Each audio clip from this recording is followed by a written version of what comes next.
Bidadi township ಯೋಜನೆಯನ್ನ ವಿರೋಧ ಮಾಡಿ ರೈತರು ಅರ್ಜಿಯನ್ನ ಸಲ್ಲಿಕೆ ಮಾಡಿದ್ರು. ಭೂಸ್ವಾಧೀನ ಪ್ರಶ್ನೆ ಮಾಡಿ ಹೊಸೂರು ಗ್ರಾಮದ 14 ರೈತರು ಅರ್ಜಿಯನ್ನ ಸಲ್ಲಿಕೆ ಮಾಡಿದ್ದಾರೆ. ಕಾನೂನು ಪ್ರಕ್ರಿಯೆ ಪಾಲಿಸದೆ ಭೂಸ್ವಾಧೀನ ಅಂತ ಹೇಳಿ ವಾದವನ್ನ ಮಾಡಲಾಗಿದೆ.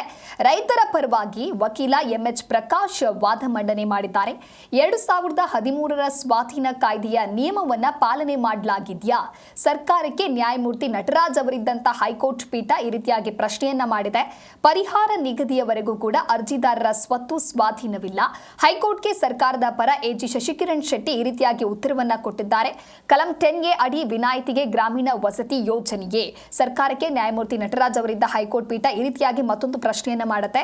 ಪರಿಹಾರ ನಿಗದಿವರೆಗೂ ಕೂಡ ಅರ್ಜಿದಾರರ ಸ್ವತ್ತು ಸ್ವಾಧೀನ ಅಲ್ಲ ಅನ್ನೋದಾಗಿ ತಿಳಿಸಿದ್ದಾರೆ. ಈ ಕುರಿತು ಮತ್ತಷ್ಟು ಮಾಹಿತಿಯನ್ನು ನೀಡ್ತಾರೆ ನಮ್ಮ ಪ್ರತಿನಿಧಿ ಭವ್ಯ ಸುನಿಲ್ ದೂರವಾಣಿ ಸಂಪರ್ಕದಲ್ಲಿ. ಭವ್ಯ, ಸದ್ಯ ಬಿಡದಿ ಟೌನ್ಶಿಪ್ ಯೋಜನೆಗೆ ವಿರೋಧಿಸಿ ರೈತರು ಅರ್ಜಿಯನ್ನು ಸಲ್ಲಿಕೆ ಮಾಡಿದ್ದಾರೆ. ಅಂದರೆ ರೈತರ ಪರ ವಕೀಲರು ನ್ಯಾಯಾಲಯದ ಮುಂದೆ ಯಾವ ರೀತಿಯಾದ ವಾದ ಮಂಡನೆ ಮಾಡಿದ್ದಾರೆ?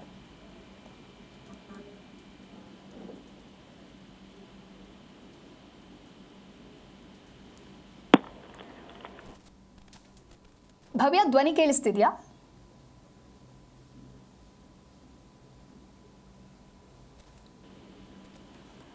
ಭವ್ಯ, ಸದ್ಯಕ್ಕೆ ಬಿಡದಿ ಟೌನ್ಶಿಪ್ ಯೋಜನೆ ವಿರೋಧಿಸಿ ರೈತರು ಅರ್ಜಿಯನ್ನ ಸಲ್ಲಿಕೆ ಮಾಡಿದ್ದಾರೆ. ಹಾಗಾಗಿ ನ್ಯಾಯಾಲಯದ ಮುಂದೆ ಯಾವ ರೀತಿಯಾದ ವಾದ ಮಂಡನೆಯನ್ನು ಮಾಡಿದ್ದಾರೆ ವಕೀಲರು?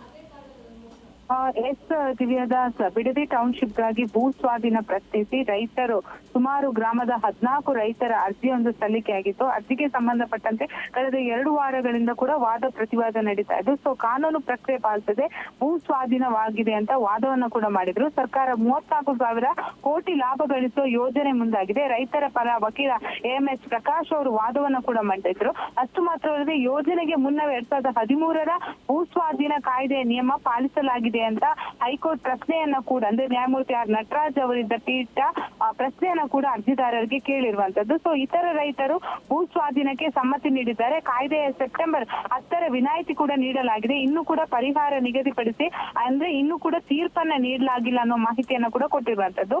ಸೊ ಪರಿಹಾರ ನಿಗದಿ ಆಗುವವರೆಗೆ ಅರ್ಜಿದಾರರ ಸ್ವತ್ತುವನ್ನ ಸ್ವಾಧೀನ ಮಾಡುವುದಿಲ್ಲ ಅಂತ ಸರ್ಕಾರದ ಪರ, ಅಂದ್ರೆ ಎಜಿ ಕೂಡ ನ್ಯಾಯಾಲಯದಲ್ಲಿ ತಿಳಿಸಿರುವಂತದ್ದು. ಹೈಕೋರ್ಟ್ಗೆ ಸರ್ಕಾರದ ಪರ ಎಜಿ ಶಶಿಕಿರಣ್ ಶೆಟ್ಟಿ ಅವರು ಇವತ್ತೊಂದು ಅಪಿಯರ್ ಆಗಿದ್ದು, ಈ ಸಂದರ್ಭದಲ್ಲಿ ಪರಿಹಾರ ಯಾವ ರೀತಿ ನಿಗದಿ ಆಗುತ್ತೆ ಅದು ನಿಗದಿ ಆಗೋವರೆಗೆ ಅರ್ಜಿದಾರರ ಸ್ವತ್ತುವನ್ನ ಯಾವುದೇ ಕಾರಣಕ್ಕೂ ಸರ್ಕಾರ ಸ್ವಾಧೀನ ಪಡಿಸುವುದಿಲ್ಲ ಅಂತ ಸ್ಪಷ್ಟವಾಗಿ ಹೈಕೋರ್ಟ್ಗೆ ತಿಳಿಸಿರುವಂತದ್ದು. ಪ್ರಮುಖವಾಗಿ ಈ ವಿಚಾರಕ್ಕೆ ಸಂಬಂಧಪಟ್ಟಂತೆ ಸುಮಾರು 14 ರೈತರು ಅರ್ಜಿಯನ್ನ ಸಲ್ಲಿಕೆ ಮಾಡಿದ್ರು. ಸೊ ಹೀಗಾಗಿ ಎಲ್ಲೊಂದ್ ಕಡೆ ಅವರಿಗೆ ರಿಲೀಫ್ ಅಂತಾನೆ ಹೇಳ್ಬೋದು. ಹಾಗೇನೆ ಸರ್ಕಾರದ ಹೇಳಿಕೆ ದಾಖಲಿಸಿ ವಿಚಾರಣೆಯನ್ನ 3 ವಾರಗಳ ಕಾಲ ಹೈಕೋರ್ಟ್ ಒಂದು ಮುಂದೂಡಿಕೆಯನ್ನ ಕೂಡ ಮಾಡಿದ್ರೆ. ಯಾಕಂದ್ರೆ ಅರ್ಜಿದಾರರು ತಮ್ಮ ಸ್ವತ್ತನ್ನ ಭೂ ಸ್ವಾಧೀನ ಮಾಡಿದ್ದಾರೆ ಅಂತ ಆರೋಪವನ್ನ ಮಾಡಿದ್ರು.